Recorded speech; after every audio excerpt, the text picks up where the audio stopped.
Hey, Eric with you. Thanks so much for joining me. I remember when I grew up, my older brother and I were so competitive. We would clash no matter what it was, if it was playing basketball or having a eating contest or who could get to the car first. No matter what it was, we were always going head to head. We would go to any lengths to win. And I think that has really, we had our rough times, but I think it has really helped me as I've gone through life in many different areas of life. So I think it's definitely a skill that we should teach to our children. I know recently it's been hotly debated whether competition is a positive or can be negative, can be detrimental to children. But I think if it's taught correctly, it has invaluable power for your children.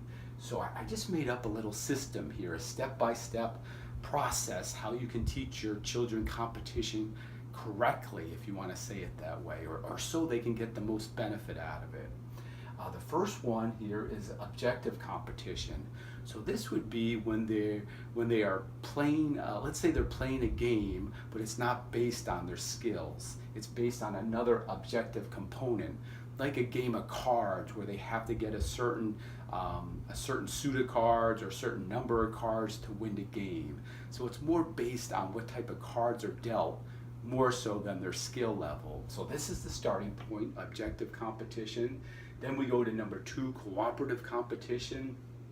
This would be where the goal can only be accomplished by your child cooperating with someone else. So say they're playing catch with a ball, and the goal is to get 20 catches without dropping the ball. So they'd have to cooperate back and forth in order to reach that goal. So that's number two, cooperative competition.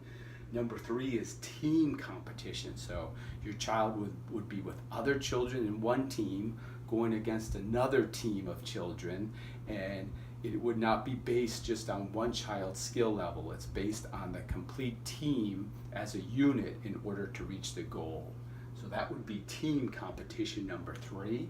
And again, this is going step by step. They start at objective, then they move on to cooperative, then they get into team competition. Number four is single competition. So this is when your child would be competing almost against themselves. It would be solely based on their skill level. So let's go back to our ball game again. When number two, cooperative, where they had to share with someone else. Now they're doing it by themselves. They're throwing a ball up in the air and they're trying to catch it, trying to get to 20. So if they miss a catch, it's all on them. It's based on their skill level, and they're only single. They're competing against themselves at this point. And then we'll move on to number five, and this is, I have 1 verse 1. So this is getting now more progressed. So this would be like a one-on-one, a game of basketball. Say you're playing your child in basketball now. It's his skill level against your skill level. And this, I think, is a very important step, because you can tell your child, if you're playing against them and you beat them, you can sit down with them and you can tell them why you won and what areas that they should work on in order to progress their skills. So it's not necessarily that I beat my son in basketball. It's that my son did not beat me because of a certain skill level he still has to develop. So I want to make that point very blatantly, that it's not based on necessarily beating the other person because they were inferior, or losing to the other person because they were superior. It's based solely on their skill level and how they can improve it to get better.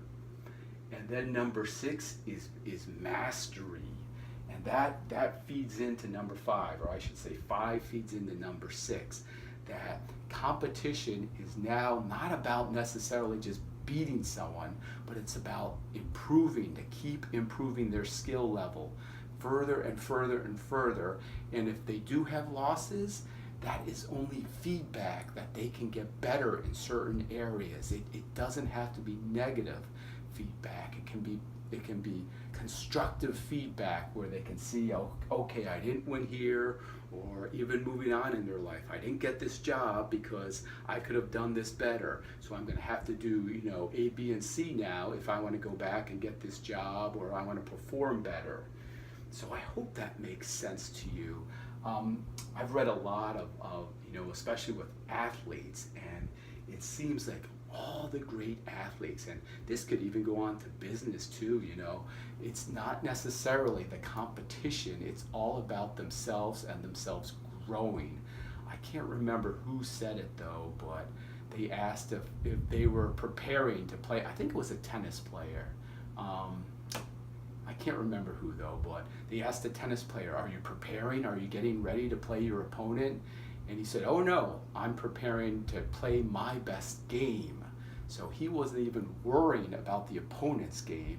He was just concerned on his skill level, to keep improving his skill level, to get better and better and grow and grow. And if you can get to that point, I think, again, it has so many benefits throughout your life where you're just work on mastering so many different skills in so many different areas of your life. So I think that's a great little outline to teach kids competition, again, so they can harness those invaluable benefits of it. So if you can, try working on these with your children. And I didn't put age groups because sometimes I think that's limiting. Children learn at all different rates, so you will be able to tell when they've mastered each of these components and can move on to the next one. So again, I hope that's helpful to you. It's a great skill. I hope you work on it with your children. If you could please pass this on to other parents. I'm just trying to help children with information and knowledge, anything I can do to get out there, education that can help children grow, progress, be healthy. So if you could pass this on and like the video, I'd appreciate it. I'm going to be making many more videos. If you'd like to subscribe, that would be great too. All right, thanks so much for watching, and I'll talk to you soon. Bye-bye.